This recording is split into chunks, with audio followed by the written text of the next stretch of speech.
Subscribe now and press the bell icon for listening various Bengali audio stories. ভিন্ন স্বাদের গল্প শুনতে এখনই সাবস্ক্রাইব করুন সংকেত অডিও স্টোরিজ।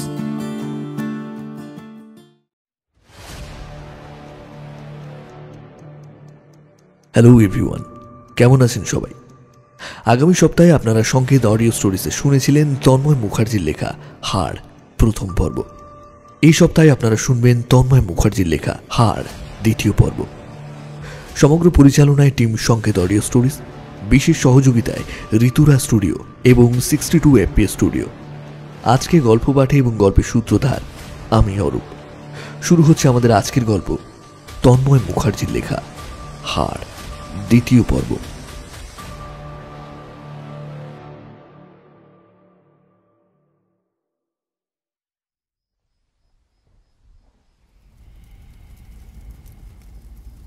এই যে, আপনি কি শুনতে পাচ্ছেন? আপনি কি নিচে আছেন? দেখুন, চিঠিটা আমি পড়েছি, কিন্তু একটা জিনিস বুঝতে পারলাম না। আচমকাই কুয়োর ভেতর থেকে পুনরায় নারী কণ্ঠস্বরে বলে উঠল, তোমার হাতে ওই বাক্সটা দেখে তখন এত ভয় পেলাম কেন? কি তাই তো? হ্যাঁ, তাই হবে। এখানে লেখা আছে, তোমাকে যারা মেরে ফেলেছিল তাদের হাত থেকে তোমার আত্মাকে বাঁচাতে আমার দিদিমা বাক্সটাকে লুকিয়ে ফেলেছিলেন। এটা বুঝতে পেরেছি, অথচ আমার হাতেই তোমার মুক্তি। আমি কি করে তোমাকে মুক্তি দেব? সেই সম্পর্কে আমাকে তো তোমার মিনু কিছুই বলেনি। মশালটাকে নিভিয়ে দাও, আমি আসছি। আমি মশালটা নিয়ে গিয়ে ঘাসের মধ্যে উপুড় করে নিভিয়ে দিলাম। আমার চারিদিকটা পুনরায় অন্ধকারে মিশে গেল। এবার বললাম, মশাল নিভিয়ে দিয়েছি, তুমি উঠে এসো দিদুন, আর ভয় নেই। আমি খানিকটা পিছনে সরে এলাম। আমার চোখে তখন মশালের হলদে আলোর আবছায়া রেখার বিচরণ, তাই স্পষ্ট বুঝতে পারলাম না সে উঠে এসেছে নাকি কুয়োর ভেতরেই আছে। সেই মুহূর্তে আমি তার উপরে উঠে আসার কোনো শব্দ পেলাম না, অথচ প্রায় আমার কানের কাছে এসে সে যেন ফিসফিস করে বলে গেল, তোমাকে তো প্রথমেই বলেছিলাম আমার মুক্তির উপায়টা, ভুলে গেলে? কথাটা কানের কাছে হঠাৎ করে শুনতে পেয়েই এক প্রকার আমি চমকেই উঠেছিলাম।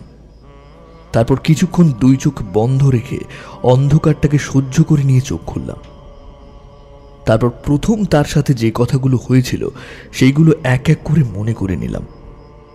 বুঝতে পারলাম তিনি বলেছিলেন যে কুয়োর চারধারে যে লাল সুতোটা বাঁধা আছে সেটাকে ছিঁড়ে দিতে হবে, আর কোনো একটা ইটের খাঁজে তামার ঘট রাখা আছে, ওটাকে তুলে নিয়ে তারপর সেটার কি করতে হবে জানি না, তখন তো বলেনি। আমার ঠিক মনে আছে, তাই তখন প্রশ্ন করলাম, আমার মনে পড়েছে, সুতোটা না হয় ছিঁড়ে দিলাম আর সেই ঘরটা খুঁজে না হয় তুলে নিলাম, কিন্তু সেটা কি করতে হবে তা তো বলেননি। এইবার কুয়োর ধারের ইটের পাঁজার উপর দিয়ে নারী কণ্ঠস্বর বলে উঠল, ওগুলো সব জলে ভাসিয়ে দিতে হবে, তাহলেই আমার মুক্তি হবে। ঠিক আছে, তাই করব। তার আগে বলো, তখন কাঠের বাক্সটাকে দেখে এত ভয় পেয়ে পালিয়ে গেলে কেন?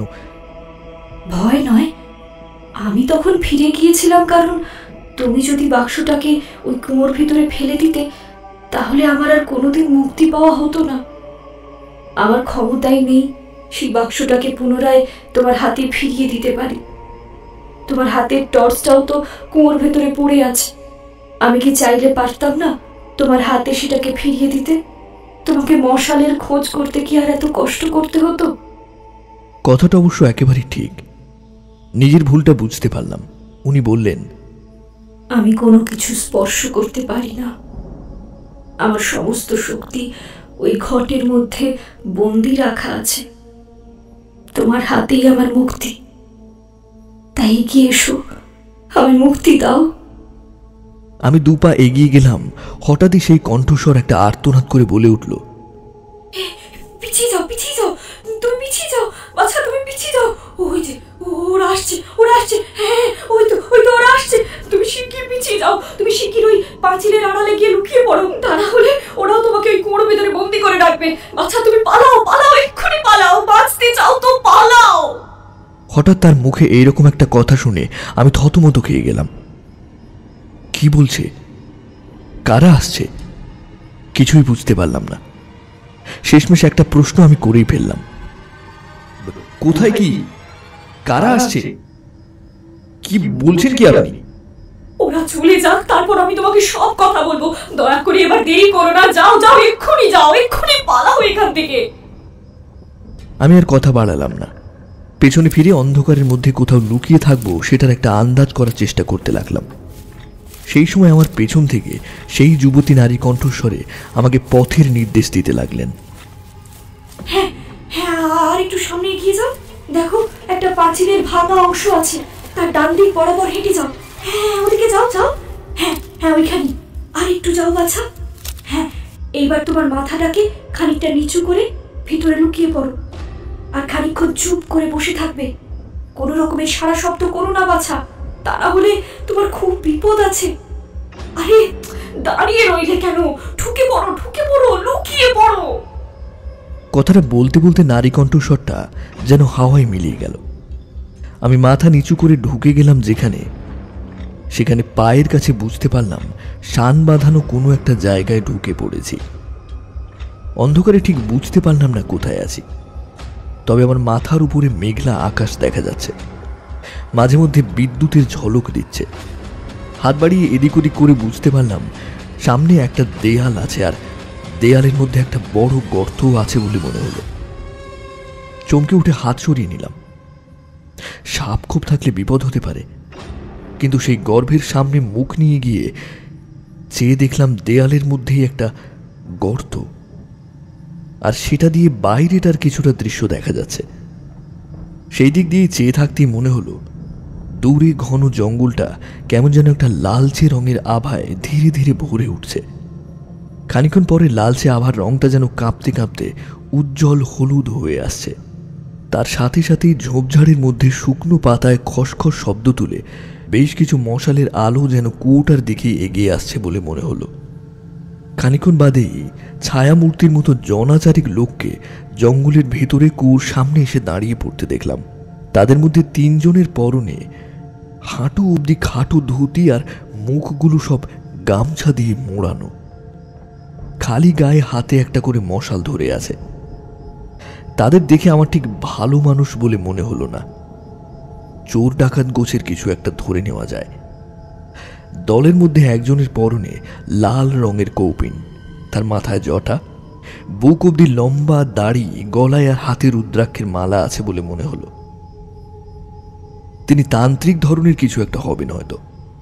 কুয়োটার কাছে এসে সেই তান্ত্রিক কি যেন একটা কুয়োর ভেতরে ফেলে দিল, আর তার সঙ্গে সঙ্গে কুয়োর ভেতর থেকে নারী কণ্ঠের একটা কান ফাটানো তীব্র চিৎকার কানে ভেসে এলো। সেই মুহূর্তে বুকটা কেঁপে উঠল। শুনে মনে হলো সেই নারীর সমস্ত শরীরটাকে কেউ যেন জ্বলন্ত আগুনের ছ্যাঁকা দিয়ে দিল। এরপরই তান্ত্রিকটা বিড়বিড় করে কী সব যেন মন্ত্র পড়তে লাগলো, আর শূন্যের মধ্যে সাদা ধুলোর মতো কী সব যেন ছড়াতে লাগলো। তারপর মন্ত্র পড়া থামিয়ে কুয়োর ভেতরে মুখ বাড়িয়ে দিয়ে ভীষণ কর্কশ এবং তার ভারী গলায় বলে উঠল, সেই কাঠের বাক্সটা তোর বাবা কোথায় রেখে গেছেন বল, না হলে তোর এখান থেকে কিছুতেই মুক্তি নেই।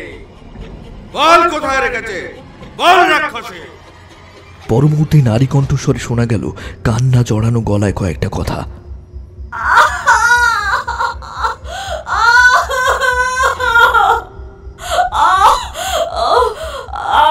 আমি কিছু জানি না, বিশ্বাস করুন, আমি জানি না কিছু। জানতে পারলে কি আর নিজের মুক্তি পেতে আপনাকে সে খবর দিতাম না? আমিও তো চাই এই নরকপুরীর যন্ত্রণা থেকে চিরকালের মতো মুক্তি পেতে। বেশ বুঝেছি, তুই আবারও মিথ্যে কথা বলছিস। দাঁড়া দাঁড়া, এইভাবে হবে না দেখছি। তোর মুখ থেকে এখন আমাকে অন্য কোনো উপায়ে সেই খবরটা জানতেই হবে। আজ 50 বছর ধরে এত কিছু সাধ্য সাধনা করে আমার শেষ মনোবাঞ্ছা পূর্ণ করতে পারবো না, হ্যাঁ? তা কি করে সম্ভব?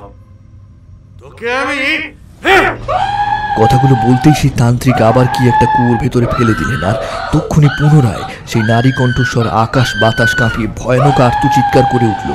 তান্ত্রিক তর্জন গর্জন করে বলে উঠলেন, অমাবস্যা ছিল তাই এলাম, আজও আমি নিষ্ফল হয়ে খালি হাতে ফিরে যাচ্ছি। কিন্তু মনে রাখিস, আসছে শ্রাবণ মাসের অমাবস্যার দিন, মধ্যরাতে আমি আবার এখানে ফিরে আসবো। আর সেই দিন কিন্তু আজকের মতো আর খালি হাতে আমি ফিরে যাব না।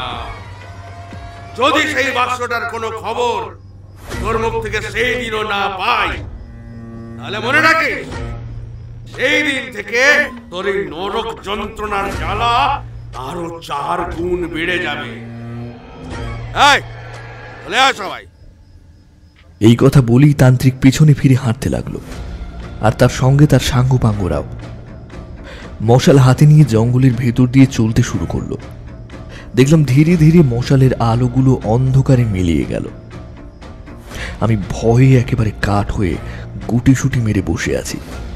ভাবলাম, কি ভয়ানক তান্ত্রিক, কেমন ধমক দিয়ে গেলেন। কিন্তু এই বাক্সটাকে সে খুঁজে বার করবে কেন? কি পেতে চাইছে সে? কি করবেন তিনি এই বাক্সটাকে নিয়ে? কি এমন অপকর্ম করতে পারেন তিনি? সাধুটার মুখ দেখে তো মনে হলো না যে এটা নিয়ে কোনো সৎ কাজ করবে। ব্যাপারটা কেমন যেন গুলিয়ে গেল। আমার দিদিমা বাক্সটাকে লুকিয়ে নিয়ে এলেন, আজীবন কাল তার কাছেই রেখে দিলেন। এরপরে পুনরায় আমাকে দিয়ে পাঠিয়ে দিলেন তার বান্ধবীর আত্মার মুক্তি দিতে। কিন্তু এই তান্ত্রিক লোকটা কে? এই তান্ত্রিক এই বাক্সটার কথা সে জানলই বা কি করে? ইনি সেই কেদারনাথ মজুমদারের সঙ্গে থাকা সেই কাপালিকটা নয় তো? কিছু বুঝতে পারছি না। এইসব 7-5 চিন্তা করেছি। হঠাৎই আমার কানে যেন ভেসে এলো সেই নারী কণ্ঠের ফিসফিস করে কয়েকটা কথা।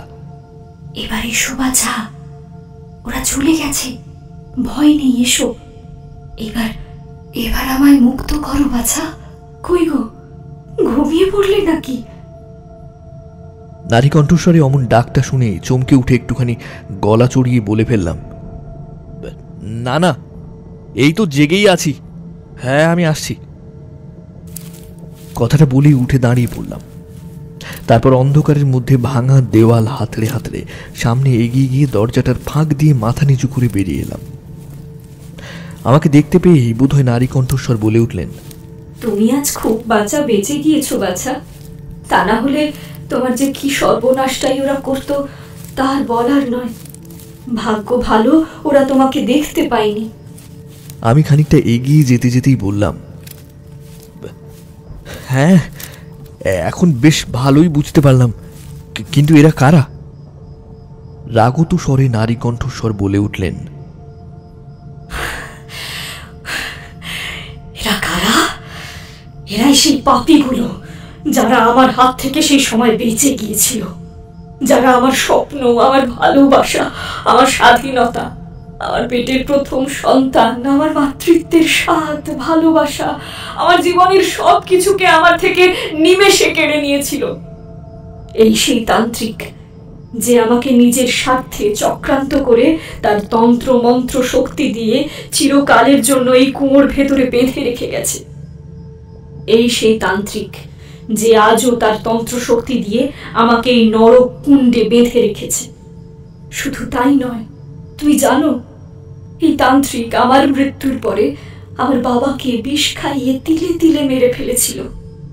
এরা চেয়েছিল আমাকে দিয়ে তাদের যত রকমের ঘৃণ্য কাজ আছে সেই সমস্ত কাজগুলোকে করিয়ে নেবে। তার জন্যই ছল করে আমার আঙুল কেটে আমার আত্মার চির শান্তির পথে বাঁধা হয়ে গিয়েছিল। সেই সময় ভেবেছিল আমার আঙুলটা আমার বাবা কোথায় লুকিয়ে রেখেছে সেটা ছলে বলে কৌশলে তার থেকে ঠিক জেনে ফেলবেন। কিন্তু তারা জানতই না যে তাদের একটু দেরি হয়ে গিয়েছিল। আমার বাবা এদের সকলের মধ্যে একটা চক্রান্তের আভাস বোধ করেছিলেন। নিজের একমাত্র মেয়েকে হারিয়ে তিনি অসুস্থ হয়ে পড়েছিলেন ঠিকই, কিন্তু তার মনোবল আর বুদ্ধি তখনও খানিকটা হলেও অটুট ছিল। সেই কারণে আমার বাবা এই বাক্সটাকে আমাদের বাড়ির এমন একটা জায়গায় লুকিয়ে রেখে দিয়ে গিয়েছিলেন যে তাদের জীবন শেষ হয়ে গেলেও সেটা তারা খুঁজে পেত না, আর আজও পায়নি। হঠাৎ করেই যে বাবা মারা যাবেন, এটা বোধহয় নরকের কীটগুলো ধারণাই করতে পারেনি। তিনি মারা যাওয়াতে এরা সবাই বিপদে পড়ে গিয়েছিল। ওরা ভাবল এখন তারা সেই বাক্সটার খবর কার কাছ থেকে পেতে পারেন। তাই সেই খবর জানতে আমাকে গত 50 বছর ধরে এই তান্ত্রিক প্রতিটা অমাবস্যার রাতে এই রকম অত্যাচার করে যাচ্ছে। অবশ্য আমার বাবা আমাকে তার ছায়ায় আশ্রিত এই সমস্ত কালসাপ শত্রুগুলোর কথা বলে গিয়েছিলেন। কিন্তু বাক্সটার কথা আমি বাবার লুকিয়ে ফেলার জায়গাটার সম্পর্কে জানলেও এটা জানতাম না যে তোমার মিনু দিদিমা তার সঙ্গে করে সেটাকে নিয়ে গেছেন। এখন বুঝি আমার মৃত্যুর পরেও তিনি আমাকে রক্ষা করে গিয়েছেন। সেই জন্যই তিনি আমার প্রাণের সই।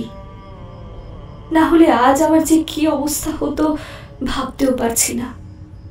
তুমি জানো, আমার বাবার মৃত্যুর দিন থেকে এই আজ অবধি আমাকে এই তান্ত্রিক অনেক অত্যাচার করেছে, কিন্তু আমি সব কিছু জেনেও এই অত্যাচার সহ্য করেছি, মুখ খুলিনি কখনো। ওদের বাক্সের হদিশ যদি দিতামও, তাহলেও কি আর ওখানে ওরা সেটা খুঁজে পেত? আর সেটাকে না খুঁজে পেয়ে আমাকে কি করতে বলো তো? আজ আরেকটু আগে যা ঘটে গেল তুমি তো সবই দেখেছ। তার 4 গুণ অত্যাচার করতো আমায়। দেখো বাছা, তোমাকে তো আমি আমার সমস্তটাই খুলে বললাম। এখন তুমি বলো আমি কি করব? ওদের ওপর কি আমার এই পাপের প্রতিশোধ নেওয়ার কোনো অধিকার নেই? ওদের কৃতকর্মের শাস্তি দেওয়া কি অনুচিত? আজ অব্দি এই জঙ্গলের ভেতরে কেউ আমার ভয়ে আসে না জানো। সবাই জানে এখানে এলে আমি নাকি ওদের মেরে কুয়োর ভেতরে ফেলে দেব। এই সমস্তগুলো আমার বেঁচে থাকা শত্রুগুলো আশেপাশের গ্রামে গঞ্জে রটিয়ে বেরিয়েছে। কত বছর কত দিন ধরে আমি অপেক্ষা করে করে আজ এই তোমার দেখা পেয়েছি। আজ আমার শেষ সুযোগ। আজ যদি তুমি আমায় মুক্তি না দাও, তাহলে আমি এই হিংস্র পশুগুলোর হাতের গোলাম হয়ে নরকের কীটের চেয়েও দুর্বিষহ মরণের পরেও এই জীবনটাকে নিয়েই কাটাবো।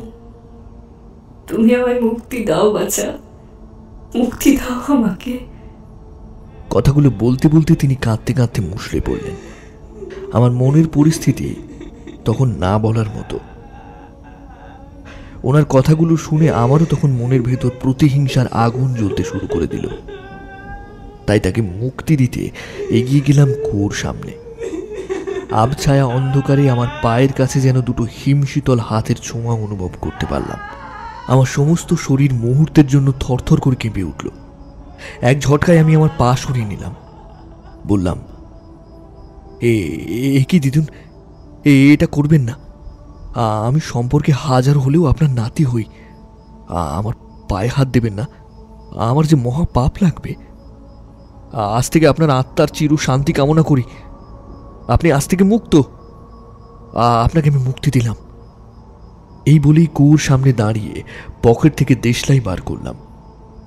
তারপর বললাম, আপনি কিছু সময়ের জন্য নিচের অন্ধকারে চলে যান।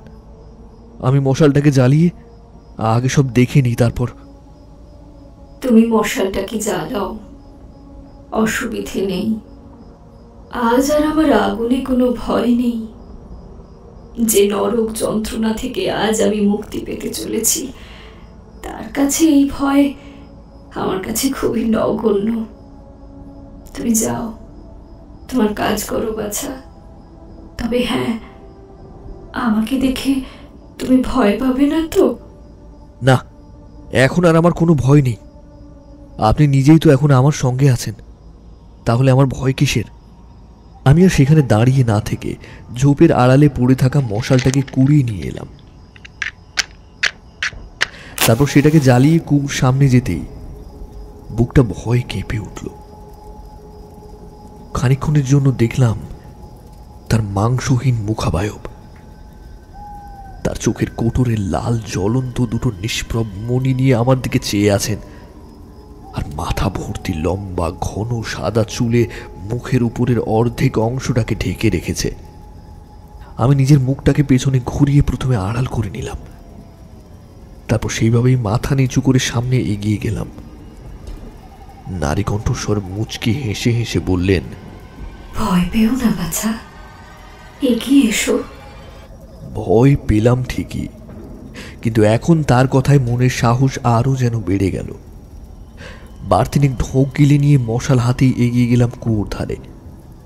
তারপর দেখলাম কুয়োটার গায়ে ভাঙা ইটের স্তূপের কাঁটা ঝোপগুলোর ভেতর দিয়ে চলে গেছে একটা লাল রঙের সুতো। সেটাকে এক টানে ছিঁড়ে দিলাম। এরপর খুঁজতে থাকলাম সেই তামার ঘরটাকে। আমার কানের পাশে এসে সেই নারী কণ্ঠস্বর বলে উঠল, এই সামনের ইটের ভেতরই সেই ঘরটা পাবে। এই তো এই তো, এই ইট দুটোকে সরাও, দেখো। এবার আমি ওনার দেখিয়ে দেওয়া জায়গার কাছে এগিয়ে গেলাম। দেখলাম দুটো ইট পরপর পেতে রাখা আছে, কিন্তু ঘাস আর শ্যাওলা জমে সেগুলো যে ইট তা আর কিছুতেই বোঝার উপায় নেই। অনেক চেষ্টা করলাম, কিন্তু কিছুতেই ইট দুটোকে তাদের জায়গা থেকে এক ফোঁটাও নাড়াতে সক্ষম হলাম না। বহু বছর ধরে মাটিতে বসে গিয়ে একেবারে শক্ত পাথরের মতো কঠিন হয়ে গেছে। মাটি খুঁড়ে যে তুলব তারও উপায় নেই। অসহায় হয়ে সেখানেই বসে পড়লাম। ভাবছি একটা শাবল বা লোহার শিক জাতীয় কিছু হলে চেষ্টা করা যেত, কিন্তু এই ধরনের জিনিস এখন এখন কোথায় পাবো? সেই সময় আমার ওভাবে বসে থাকতে দেখে নারী কণ্ঠস্বর বলে উঠল, বাছা, ইট দুটোকে সরাতে পারোনি না? হ্যাঁ, আমি জানি ওটা তুলে ফেলা কষ্টকর ব্যাপার। আমার বাবাও কয়েকবার চেষ্টা করেছিলেন, কিন্তু পারেননি।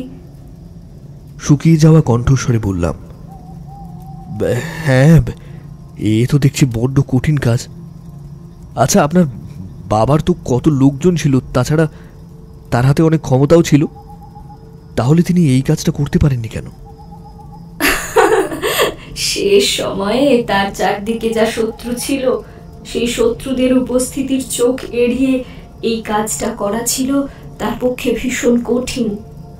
উনি লুকিয়ে লুকিয়ে রাতের অন্ধকারে আমার সাথে কোনো রকমে দেখা করে যেতেন। সেই তান্ত্রিক আর বিকাশের বাবা কেদারনাথ মজুমদার তার পিছনে লোক লাগিয়ে রেখেছিলেন। বাবাকে দিন রাত চোখে চোখে দেখে রাখতো তারা।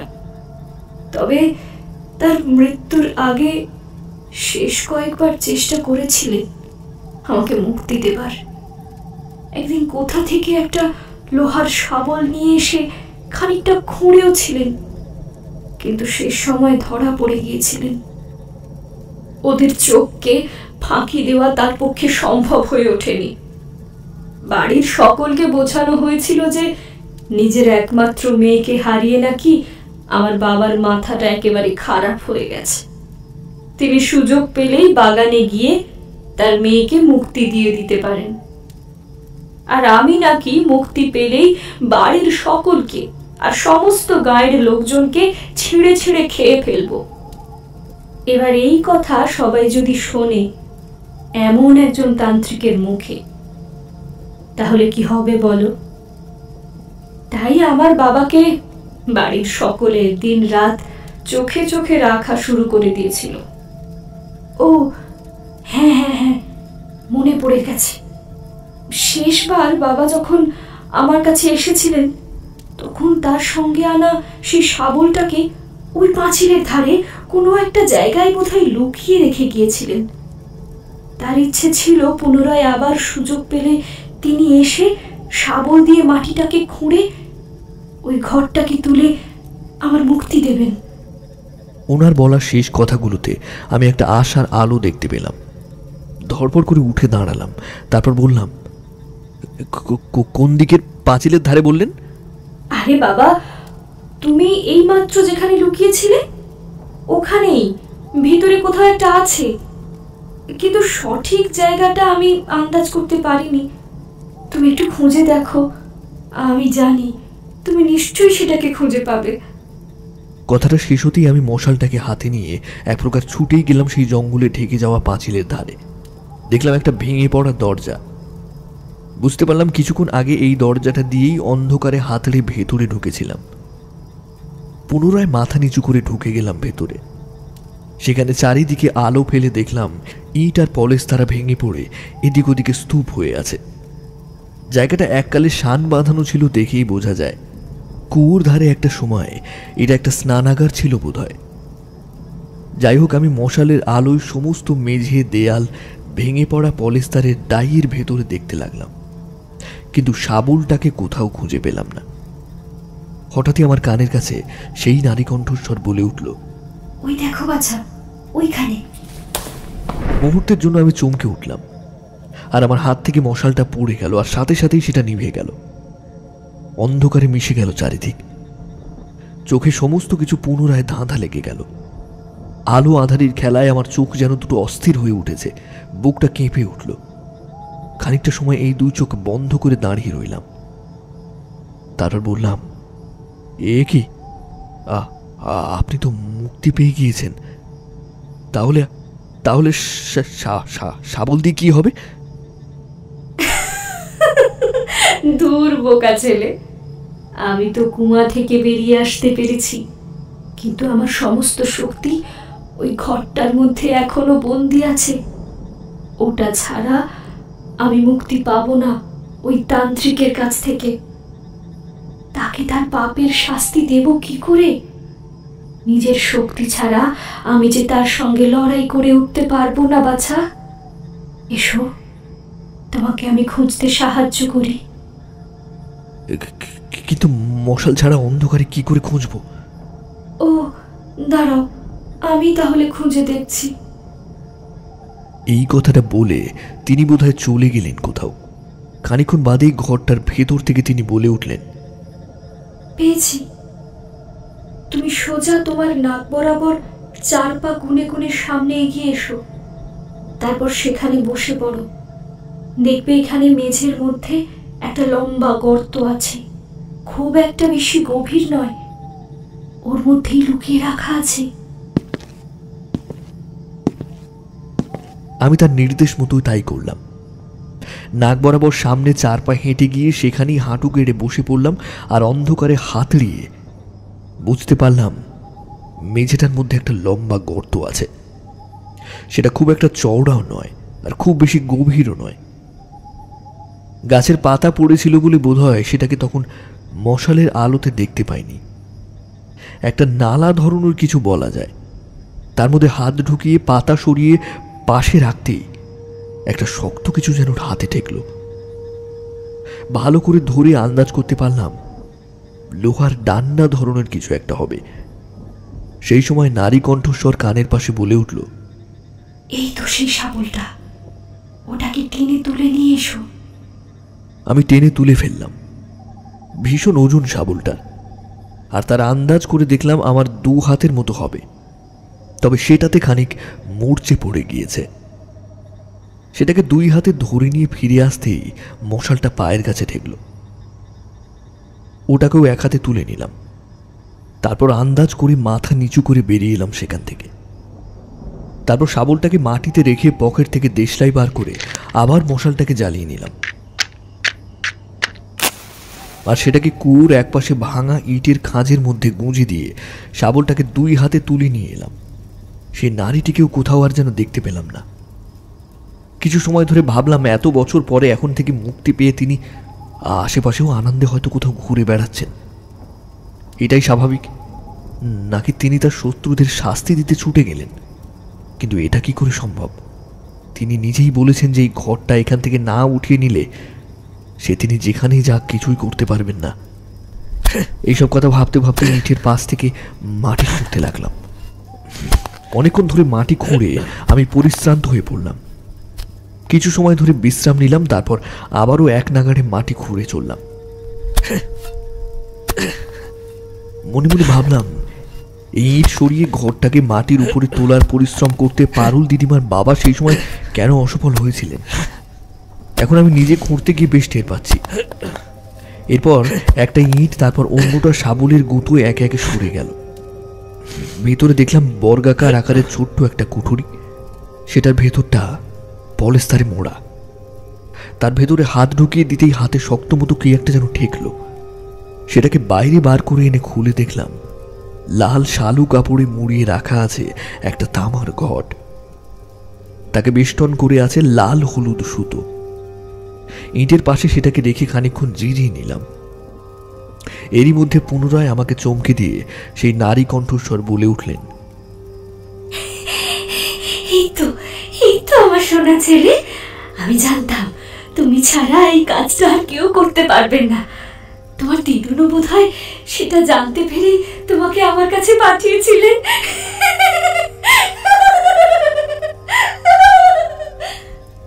চমকে গিয়ে তাকিয়ে দেখলাম আমার চারিদিকে ঘুরে ফিরে বেড়াচ্ছে একটা মানুষের আকৃতির ধোঁয়ার কুণ্ডলী। বললাম, হঠাৎ করে কোথায় চলে গিয়েছিলে? এই তো কাছাকাছি ছিলাম।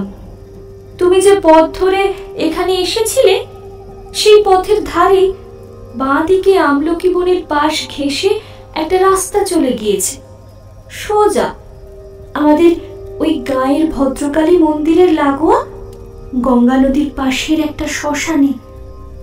সেখান থেকেই একটু ঘুরে এলাম। ও, তা হঠাৎ করে এত বছর পরে মুক্তি পেয়ে প্রথমেই ওই শ্মশানে গেলেন কেন? কেন গেলাম? কারণ সেই শয়তান তান্ত্রিক ওখানেই ডেরা বেঁধে আছে। দেখে এলাম সে এখন কি করছে, সেই বুঝেই ওর শাস্তি দেওয়ার ব্যবস্থা করব। আর কিছুক্ষণ পরেই মধ্যরাত, আর সে তার পঞ্চমুণ্ডির আসনে বসে তার গুপ্ততন্ত্র সাধনায় মেতে উঠবে। শ্মশানের ভূত পিশাচদের দিয়ে তার মনস্কাম পূর্ণ করবে, তাদের কষ্ট দেবে আমার মতো। আমার কাছে এখন সময় খুব কম। এক্ষুনি সেই মুহূর্ত না হলে আমি আর কিছুই করতে পারবো না। তুমি এই ঘটের মুখ থেকে এই দ্রব্যগুলোকে সরিয়ে ফেলো। আমি পুনরায় আমার সব শক্তি ফিরে পাবো। আর হ্যাঁ, তোমাকে মনে রাখতে হবে, আমার শত্রু বিনাশ করা হয়ে গেলে তুমি আর এক মুহূর্ত দেরি করবে না। এই ঘরটাকে যত শীঘ্র সম্ভব আগুনে পুড়িয়ে ফেলবে। ভাইয়ের ভিতরে থাকা সমস্ত কিছু গঙ্গায় ভাসিয়ে দেবে। আর তা না হলে... আমি আর তার শেষ কথাগুলো না শুনেই ঘটের মুখের সামনে সমস্ত দ্রব্য সরিয়ে ফেলতেই তার সাথে সাথেই চকিতেই আমার চোখের সামনে ঘটে গেল একটা আশ্চর্য ঘটনা। দেখলাম এতক্ষণ ধরে আমার চারপাশে ঘুরতে থাকা মানুষের আকৃতির ধোঁয়ার সেই কুণ্ডলীটা মুহূর্তের মধ্যে ঘরটার ভেতরে ঢুকে গেল। তারপর সেটা খানিকক্ষণ বেশ জোরে জোরে নড়ে চড়ে উঠল। এরপর একটা ঘন কালো ধোঁয়া কুণ্ডলী পাকিয়ে ভেতর থেকে বেরিয়ে এলো। একটা হিংস্র নারকীয় নারী কণ্ঠের হাসি হেসে উঠল সে। সেই হাসির শব্দে সমস্ত জঙ্গলটা যেন কেঁপে কেঁপে উঠতে লাগলো। আমি ভয়ে জ্বলন্ত মশালটাকে সঙ্গে সঙ্গে আমার হাতে তুলে নিলাম। তারপর আমার সামনে বাড়িয়ে ধরে সেই কালো ধোঁয়ার কুণ্ডলীর দিকে তাকিয়ে বললাম, তুমি তুমি আমার কোনো ক্ষতি করবে না, কথা দিয়েছো? তোমার মনে আছে তো? আমি তোমাকে মুক্তি... আমার কথাটা শেষ না হতেই একটা কর্কশ আর অতি হিংস্র কণ্ঠে অট্টহাসি দিয়ে সেই নারী কণ্ঠস্বরে সে বলে উঠল,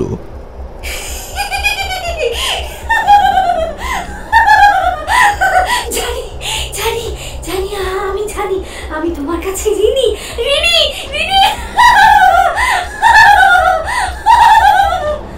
কথাটা বলেই সেই কালো ধোঁয়ার কুণ্ডলীটা জঙ্গলের ভেতর দিয়ে মুহূর্তের মধ্যে মিলিয়ে গেল। তাকে আর কোনো কথা বলার সুযোগ পেলাম না। আমি কেবল মশাল হাতে নিয়ে সেদিকে চেয়ে হতবাক হয়ে দাঁড়িয়ে রইলাম। বুঝতে পারলাম এখন ইনি নিজের শত্রুকে বিনাশ করতে শ্মশানের দিকে চলে গিয়েছে। এই মুহূর্তে আমাকে এখন কি করতে হবে সেটাকে মনে মনে খানিক ভেবে নিলাম। তারপর দু হাতে তুলে নিলাম সেই তামার ঘরটাকে। মশালের আলো ফেলে ফেলে ভেতরে দেখলাম তাতে কালো পোড়া ছাইতে ভর্তি করে রাখা আছে। লাল শালু কাপড় দিয়ে ঘটের মুখ বন্ধ করে দিয়ে সেটাকে আমার ঝোলায় ভরে নিলাম।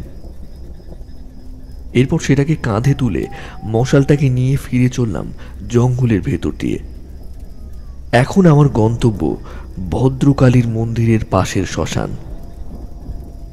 মশালের আলোটা প্রায় নিভু নিভু হয়ে আসছে, আর কতক্ষণ সেটা জ্বলবে তা বোঝা মুশকিল। তাই দ্রুত পা চালিয়ে হাঁটতে শুরু করে দিলাম। সামনে ঝোপটা ক্রমশ ঘন হয়ে আসছে। মাঝে মধ্যে পায়ের কাছে ইটের ছোট বড় স্তূপ দেখা যাচ্ছে। সেগুলো পাশ কাটিয়ে কোনো রকমে টপকে এগিয়ে চলেছি সামনের দিকে। আমলকি গাছের বন আর কতটা দূর জানা নেই। মাথা উপর দিকে বাড়িয়ে দিয়ে যতটা সম্ভব দেখে চলেছি। রাত প্রায় গভীর হয়ে এসেছে। হাঁটতে হাঁটতে অনেকটা পথ পেরিয়ে এসেছি তখন নিভে আসা মশালের আবছা আলোয় একটা সারিবদ্ধ গাছের বন নজরে পড়ল। দেখলাম সেই দিকে ঝোপঝাড় সামান্য একটুখানি কম। মশালটাকে হাত থেকে ফেলে দিলাম ঝোপের একপাশে। ওদিকে গুড়গুড় শব্দে মেঘ ডেকে উঠল। সামান্য বিদ্যুতের আলোর ঝলকে দেখা গেল বনটার মাঝখান দিয়ে এঁকে বেঁকে চলে গেছে পায়ে চলার মতো একফালি সরু আঁকা বাঁকা পথ। বুঝতে পারলাম এবার আর কোনো অসুবিধা হবে না। এখন এই পথ ধরেই এবার আমায় দৌড়ানোর পালা, কারণ বৃষ্টি নেমে গেলে মুশকিলে পড়ে যাব। এক হাতে কাঁধের ঝোলাটাকে হাতের মুঠোতে শক্ত করে চেপে ধরে সামনের দিকে দৌড় লাগালাম।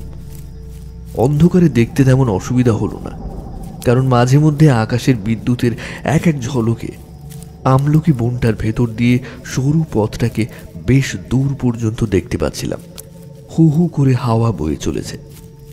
দৌড়ে প্রায় অনেকটা দূর অতিক্রম করে এসে একটা জায়গায় পৌঁছাতেই মনে হলো আমলকি বনটা শেষ করে এবার আমি যেন একটা ফাঁকা কোনো মাঠের মধ্যে এসে দাঁড়িয়েছি। ভীষণ ক্লান্ত লাগছে, তবুও এখন মনের জোরে আমাকে আমার শেষ কাজটি সম্পূর্ণ করতেই হবে। ইতিমধ্যেই ঝিরঝির বৃষ্টি শুরু হয়ে গেছে। এতক্ষণ ধরে আমার গায়ে এক ফোঁটাও বৃষ্টির জল পড়েনি। বোধহয় আমার মাথার উপরে গাছের ছায়া ছিল, তাই বুঝতে পারিনি। এখন খোলা জায়গায় দাঁড়িয়ে আমার গায়ে বৃষ্টির ফোঁটা পড়তেই টের পেলাম। এরই মধ্যেই দূরে কোথাও ঢং ঢং করে মন্দিরের ঘণ্টা বেজে উঠল 3 বার।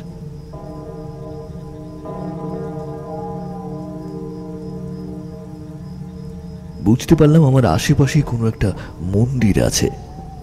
তাহলে আমি কি সেই ভদ্রকালী শ্মশানের প্রায় কাছে চলে এসেছি? শব্দটা শোনার সাথে সাথে মন্দিরের দিকটাকেও আন্দাজ করতে পারলাম। আমার সোজাসুজি উত্তর বরাবর গেলেই বোধ করি মন্দিরটার দর্শন পাব। সেই দিকেই দৌড় লাগালাম। এবার একটা বেশ জোরালো বিদ্যুতের ঝলকানির সঙ্গে সঙ্গে কান ফাটিয়ে দিয়ে দূরে কোথাও একটা ভীষণ জোরে কড়মড় শব্দে বাজ পড়ল। সাথে সাথেই দাঁড়িয়ে গেলাম। বিদ্যুতের এক ঝলকের চমকানিতে দেখলাম আরো কয়েক পা সামনে এগোলে গঙ্গার জলে পড়ে যেতাম। বুকটা ভয় কেঁপে উঠল। দেখলাম আমি একেবারে গঙ্গার পাড়ের কিনারায় চলে এসেছি। এদিক ওদিকে মুখ ঘুরিয়ে অন্ধকারের মধ্যেই চোখে পড়ল আমার থেকে হাত 10 দূরেই একটা বেশ উঁচু ইটের স্তূপ। বৃষ্টির গতি বাড়ছে, সাথে বিদ্যুতের চমকও। বৃষ্টির জলের ঝাপটায় সামনের দৃশ্যগুলো আরো যেন অস্পষ্ট হয়ে আসছে। ইটের স্তূপটার দিকে এগিয়ে গেলাম। বিদ্যুতের পুনরায় একটা ঝলকানিতে চোখের সামনে এইবার দেখতে পেলাম আমার সামনে একটা ভগ্ন পোড়া মন্দির। আন্দাজ করলাম আমি বোধহয় মন্দিরটার পেছন দিকটায় দাঁড়িয়ে আছি। 2 পা এগিয়ে গেলাম মন্দিরটার সামনের দিকে, কিন্তু ক্ষণিকেই পিছিয়ে পড়তে হলো একটা ভারী গলায় মন্ত্র উচ্চারণের শব্দ পেয়ে। আশেপাশেই কোনো এক দিক থেকে সেই মন্ত্র উচ্চারণটা আমার কানে স্পষ্ট ভেসে আসছে।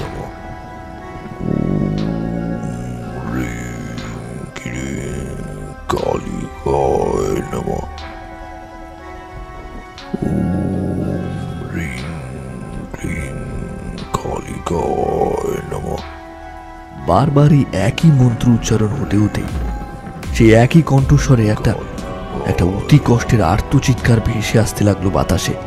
শুনে মনে হলো কণ্ঠস্বরটাকে অনাবরত কেউ যেন রোধ করার চেষ্টা করে চলেছে, আর সে তার শরীরের সমস্ত শক্তি দিয়ে মন্ত্রটাকে উচ্চারণ করার চেষ্টা করে চলেছে।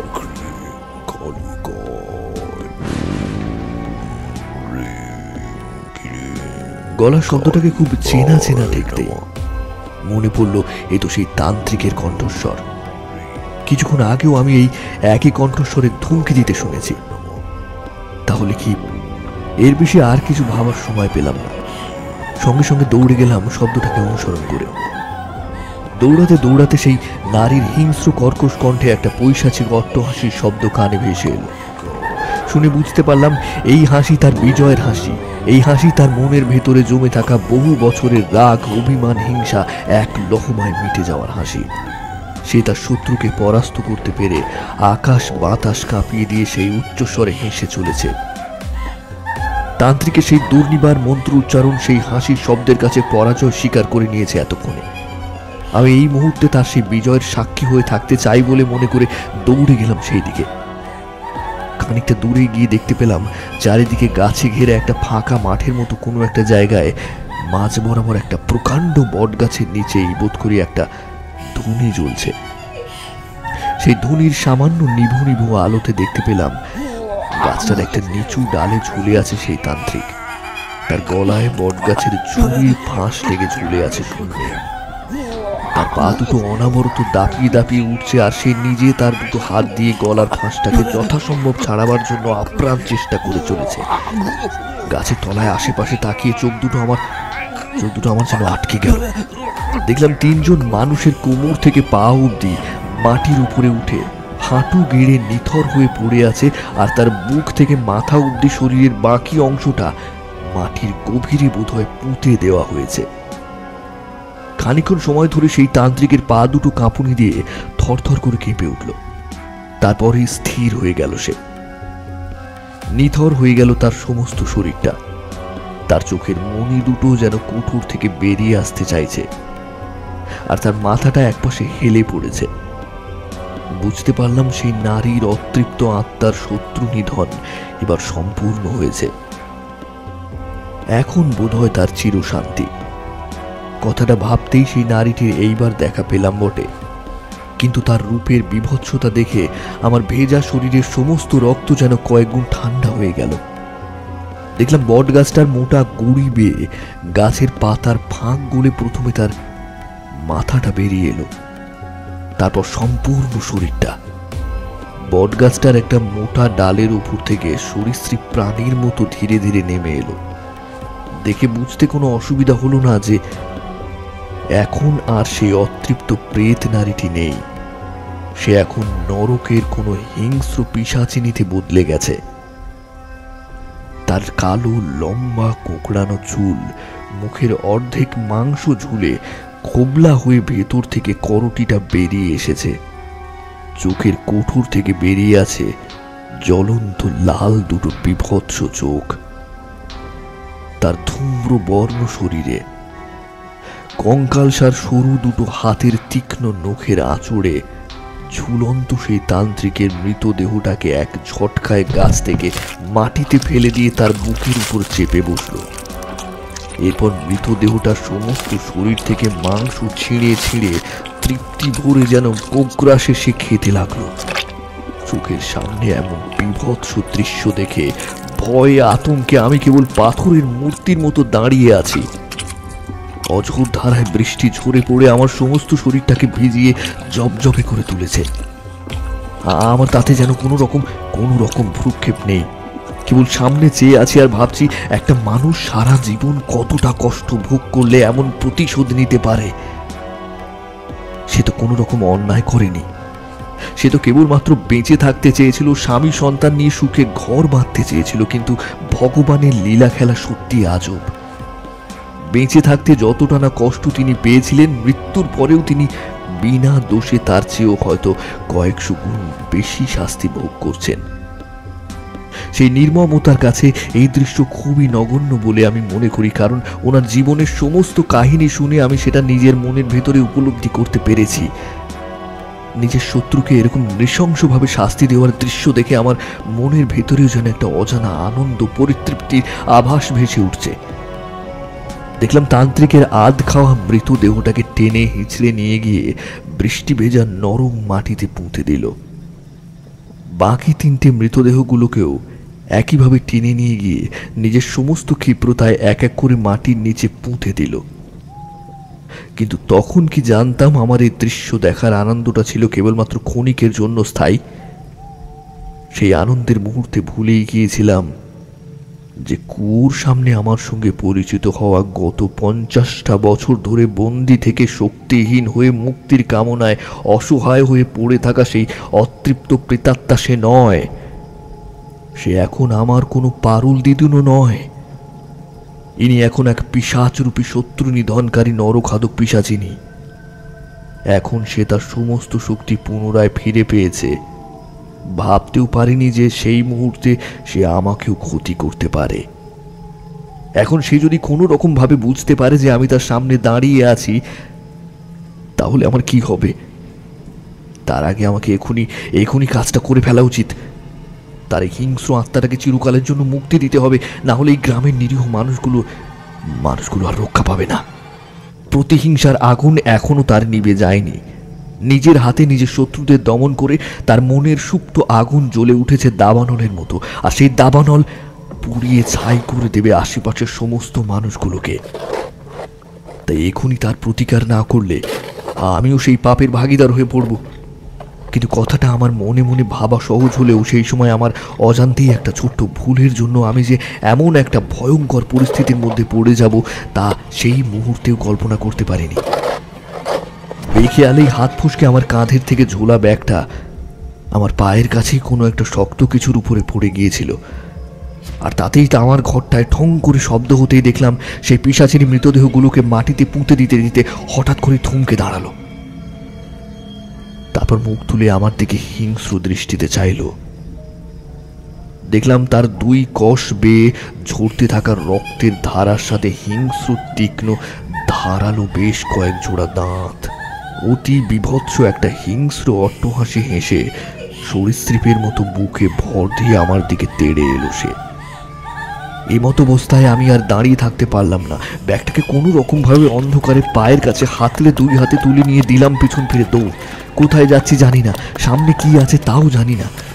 যেটা বুঝতে পারছি তা হলো জলকাদার উপর দিয়ে আমি অবিশ্রান্ত বৃষ্টির ধারার মধ্যে দিয়ে ছপ ছপ শব্দ তুলে কেবল দৌড়াচ্ছি, আর আমার পিছনে সেই পিশাচিনীর একটা নারকীয় হিংস্র হাসি দিয়ে বুকে ভর দিয়ে দ্রুত গতিতে ক্রমশ এগিয়ে আসছে আমার দিকে।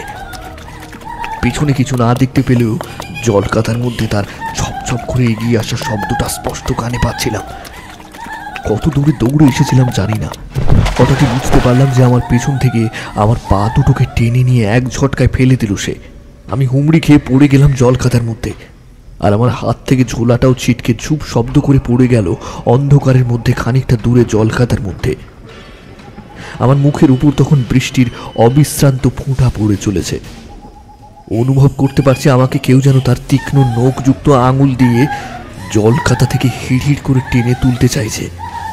এবার আমার একেবারে কাছ থেকেই শুনতে পারছি সেই পিশাচিনীর অট্টহাসির শব্দ। বুকের ভেতরটা কেঁপে কেঁপে উঠছে। বুঝতে পারলাম আমার মৃত্যু হতে আর কয়েক মুহূর্ত কেবল বাকি আছে মাত্র। হঠাৎই সেই হাসি থেমে গিয়ে হিংস্র কর্কশ কণ্ঠে সে বলে উঠল, আমাকে ভেবেছিলিস চিরদিনের মতো মুক্তি দিবি?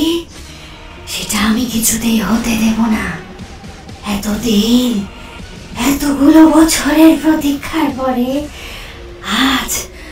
আজ আমার অসহায় বন্দি আত্মার মুক্তি পেয়েছি। পুনরায় শক্তি ফিরে পেয়েছে। এই সুযোগ আমি ছাড়বো কি করে? এখন শুধু প্রতিশোধ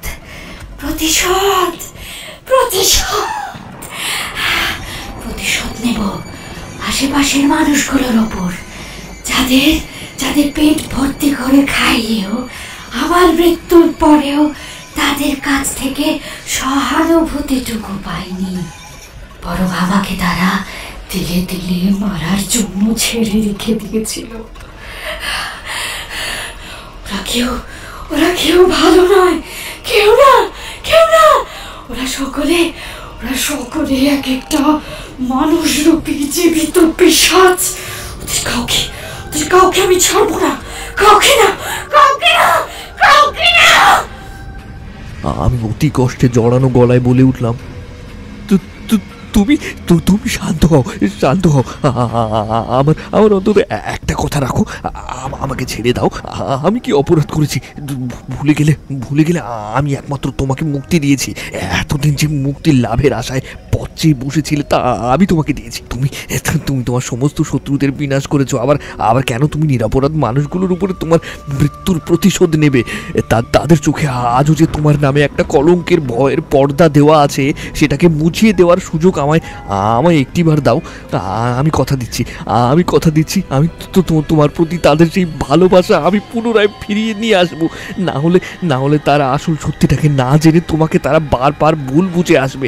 হয়তো হয়তো হয়তো আবার কোনো তান্ত্রিক তোমাকে চিরকালের জন্য বন্দি করে আটকে রাখবে সেই কুয়োর অতলে।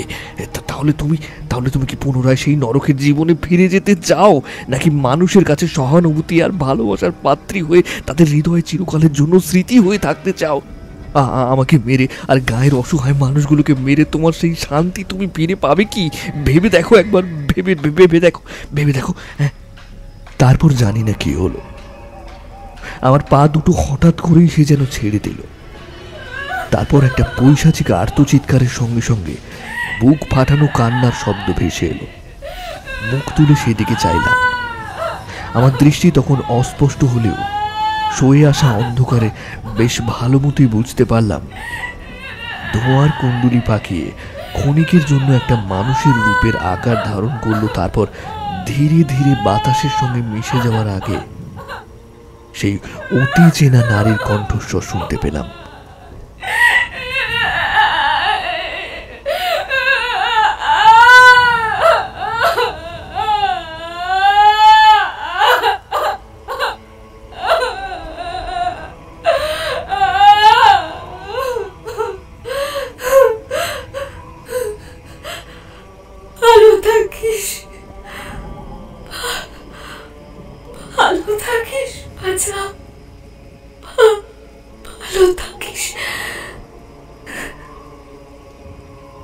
কথাটা যেন অনেক দূর থেকে প্রতিধ্বনিত হয়ে আমার কানে ভেসে এলো। একটা জলের স্রোতের টান যেন আমার হাতে অনুভব করতে পারলাম। তারপরেই একটা শক্ত কি একটা যেন আমার হাতে এসে ঠেকলো বলে অনুভব করতে পারলাম। কোনো রকমে সেটা ধরে নিলাম। এতক্ষণ ধরে জল কাদার মধ্যে উবুড় হয়ে পড়েছিলাম। তারপর অনেক কষ্টে উঠে বসলাম। সেই সময় হাতে যে জিনিসটা ধরেছিলাম সেটাকে ভালো করে হাতে ঝুলিয়ে দেখে বুঝতে পারলাম এটাই সেই হাড়ের বাক্সটা, কিন্তু সেটা এখন খোলা। ভেতরে শক্ত মূর্তি গোছের কিছু একটা আছে বলে মনে হলো। বাক্সটাকে বন্ধ করে দিয়ে ধীরে ধীরে উঠে পড়লাম। এখনো বিদ্যুতের ঝলকানি দিচ্ছে, বৃষ্টিটাও সামান্য একটুখানি ধরে এসেছে। পেছন ঘুরে বিদ্যুতের এক ঝলকানির আলোতে সামান্য একটুখানি দেখলাম যে আমি এতক্ষণ ধরে গঙ্গা নদীর পাড়ের কাছে কাদার মধ্যে পড়ে আছি। দূরের দৃশ্য ঝাপসা হয়ে গেছে। কুলকুল শব্দে বয়ে চলা গঙ্গার জলের স্রোতের শব্দটা এতক্ষণে শুনতে পেলাম। নদীকুলের ঢাল বেয়ে উঠে হাঁটতে হাঁটতে একটা খোলা জায়গায় গিয়ে দাঁড়ালাম। দূরের প্রকাণ্ড ঝাঁকড়া বটগাছটাকে এখন আবছা দেখা যাচ্ছে। ধুনির আলোটাও নিভে এসেছে এতক্ষণে। এবার দক্ষিণ দিক বরাবর সোজা হাঁটতে লাগলাম। খানিকটা দূরে হাঁটতেই ইটের স্তূপের মতো দেখতে ভদ্রকালীর মন্দিরটা চোখে পড়ল। মন্দিরের সামনের অংশে গিয়ে দেখলাম বেশ কয়েক ধাপ সিঁড়ি উঠে গেছে উপর দিকে। সিঁড়ি বেয়ে উঠে গেলাম মন্দিরের সামনের খোলা চাতালটার উপরে। মন্দিরের দরজাটা বন্ধ দেখে এগিয়ে গেলাম সেই দিকে। কাঠের দরজার কড়ায় হাত ঝুলিয়ে বুঝতে পারলাম তাতে কোনো তালা লাগানো নেই, শুধুমাত্র শিকল তুলে দেওয়া আছে। শিকল খুলতেই ভেতর থেকে আবছায়া প্রদীপের আলো এসে চোখে পড়ল। আমার চোখের খানিকটা ধাঁধা লেগে গেল। তারপর আলোটা চোখে শুয়ে এলে দেখলাম আমার থেকে হাত দশেক দূরে উঁচু একটা বেদির উপর অবস্থান করা মা ভদ্রকালীর একটা হাত দুয়েকের পাথরের মূর্তি। পুজোর কিছু সামগ্রী সামনে সাজানো আছে।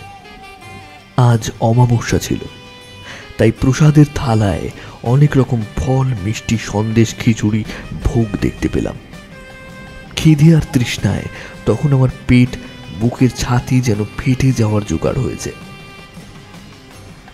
এদিকে ওদিকে চাইতেই একটা মাটির কলসিও দেখতে পেলাম। সেখান থেকে খানিকটা জল নিয়ে মুঠো ভরে খেয়ে খানিকটা তৃপ্তি পেলাম। বাইরে আবারও মেঘের গর্জনের সঙ্গে সঙ্গে প্রবল বৃষ্টি শুরু হয়েছে। আমি দরজাটাকে ভেতর থেকে বন্ধ করে দিয়ে মায়ের মূর্তির সামনে বসে পড়লাম। এরপর ফলপ্রসাদের থালা থেকে কয়েক টুকরো ফল আর দুটো মিষ্টি খেয়ে খিদেটাও কোনো রকমে মেটালাম। শরীরটা বড্ড ক্লান্ত হয়ে পড়েছিল, জামা কাপড় ভিজে জবজবে হয়ে উঠেছে। মায়ের পায়ের কাছে দেখলাম অনেকগুলো ধুতি কাপড় গামছা পরে রাখা আছে। ক্লান্তিতে কখন যেন চোখের পাতা দুটো বুঝে এলো। রাত শেষ হয়ে গিয়ে কখন যে সকাল হয়ে গিয়েছে জানি না। ঘুমটা ভাঙল মন্দিরের দরজার একটা ধাক্কার শব্দে। তার সাথে বাইরে থেকে একজন বৃদ্ধ মানুষের কণ্ঠস্বরে কেউ যেন বলে উঠল, ভিতরে কে? দরজা খুলুন। আমি ধড়ফড় করে উঠে পড়লাম। তারপর এগিয়ে গিয়ে দরজা খুলে দিলাম। বাইরে তাকিয়ে দেখলাম তখনও আকাশের মুখ ভার হয়ে আছে, গুঁড়ি গুঁড়ি বৃষ্টি পড়ছে। আমার সামনে ছাতা মাথায় দাঁড়িয়ে আছেন একজন বৃদ্ধ পুরোহিত গোছের লোক। তার রোগাটে গড়ন, গায়ে নামা বলি হাঁটু অবধি ধুতি, গোল গোল চোখ করে মোটা ফ্রেমের চশমার ফাঁক দিয়ে অবাক দৃষ্টিতে আমার দিকে চেয়ে থেকে মৃদু স্বরে উনি জিজ্ঞেস করলেন, তুমি কে বাবা? এখানে কি করছো? গতকাল এসেছিলাম এই গায়ে একটা কাজের জন্য। সেটা শেষ করেই ফিরে যাব ভেবেছিলাম, কিন্তু মাঝপথে এমন জোরে বৃষ্টি নেমে গেল যে আমি আর ফিরে যেতে পারলাম না। মন্দিরটাকে পথের পাশে দেখতে পেয়ে ঝড় বৃষ্টির মধ্যেই রাতটুকু আশ্রয় নিয়েছিলাম। ও, তা বেশ করেছো বাবা। হ্যাঁ, গতকাল রাত থেকে তো ভীষণ দুর্যোগ শুরু হয়েছে দেখছি। তাছাড়া মায়ের এই মন্দিরে সকলেরই প্রবেশ অবাধ। হাতে ছাতাটাকে ভাঁজ করতেই আমি পাশে সরে এলাম। উনি মন্দিরের ভেতরে প্রবেশ করলেন। ছাতাটাকে দরজার একপাশে রেখে দিতেই আমি বললাম, দয়া করে আমার অপরাধ মার্জনা করবেন। গতকাল আমার জামা কাপড় সমস্ত ভিজে গিয়েছিল, তাই ওখান থেকে একটা গামছা আর ধুতি নিয়ে পড়েছি। বৃদ্ধ হেসে বললেন, বেশ করেছো, তাতে কি হয়েছে? ও আমি দেখেই বুঝতে পেরেছি। সে আর বলতে হবে না। এইসো, এখানে বসো, তারপর বলো এখানে কোথায় এসেছিলে? কি এমন কাজ করতে এই অজপাড়া গায়ে তোমাকে আসতে হয়েছিল? আসলে একজনের মৃত্যুর আগে তার শেষ ইচ্ছেটাকে পূরণ করতে আমাকে এখানে আসতে হয়েছিল। এইখানে সে আবার কি? তার শেষ ইচ্ছে পূরণ করতে এসেছিলে? কার শেষ ইচ্ছে? আমি আমার সমস্ত কথাগুলো যতটা সম্ভব খুলে বললাম। মাঝে মধ্যে উনি আমার কথাগুলো শুনে বেশ চমকে উঠছিলেন। তারপর শেষমেশ সব কথা শুনে উনি বললেন, সত্যি তুমি এমন একটা মহৎ কাজ করলে যা ভাবাই যায় না। শুধু তাই নয়, আমাদের এই সমস্ত অঞ্চলটা থেকে এত বছর ধরে জমে থাকা একটা ভয় আর আতঙ্কের কালো মেঘটা তুমি সরিয়ে দিয়ে গেলে বাবা। বিশ্বাস হচ্ছে না, তবু তোমার চোখের দিকে তাকিয়ে আমি বুঝতে পারছি যে তুমি কথাগুলো মিথ্যে বলছো না। তুমি ঠিকই বলেছ। এই সময় বড় একটা চক্রান্তের শিকার হয়েছিলেন জমিদার স্ত্রী দুর্গানারায়ণ চৌধুরী মশাই, তার মেয়ে পারুল। তার সমস্ত সম্পত্তি দখল করতে তারই আপন বন্ধু কেদারনাথ মজুমদার মশাই তার পিঠে ছুরি চালিয়েছিলেন। আর তার ছেলে বিকাশ পারুলকে বিয়ে করতে চেয়ে সর্বনাশটা ঘটিয়েছিল। এক তো সে বিধবা মেয়ে, তার উপর আবার গর্ভবতী হয়ে পড়েছিল এই বিকাশের জন্য।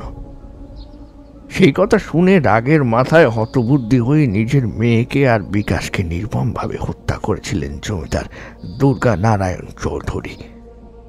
আর সেই কারণে নিজের ছেলের খুনের বদলা নিতে তার সমস্ত মান সম্মান প্রতিপত্তি এই সমস্ত কিছু তার কাছ থেকে ছিনিয়ে নিতে এই বিকাশের বাবা কেদারনাথ একজন ভণ্ড তান্ত্রিককে শিখিয়ে পড়িয়ে টাকা পয়সার লোভ দেখিয়ে নিজের সমস্ত কিছু, যাক ভালোই হয়েছে, তুমি সময় মতো না বুঝে এখানে এসে তাকে মুক্তি দিয়েছ, আর সে তার পাপীদের পাপের যথাযথ শাস্তি দিয়েছে।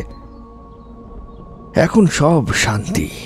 আজ থেকে গায়ের মানুষগুলো এভাবেই শান্তিতে থাকতে পারবে। পারুল যে ভালো ছিল সে কথা আমরা সকলেই জানতাম, তবে তার মৃত্যুর পরে তাকে নিয়ে যা রটিয়েছিল এই তান্ত্রিক, তাতে আমরা সকলেই ভীষণ ভয় পেয়ে গিয়েছিলাম। এখন আসল সত্যিটা জানতে পেরে খুবই আনন্দ হচ্ছে। তুমি চিন্তা করো না, আমি আমার গাঁয়ের সকলকে তার এই কাহিনী বলবো, আর তার নামের সমস্ত কলঙ্ক আমি দূর করে দেব। তোমার মঙ্গল হোক বাবা। মা ভবতারিণী তোমাকে যেন সর্বদাই সুখী রাখেন, সর্বদাই সুখী রাখেন।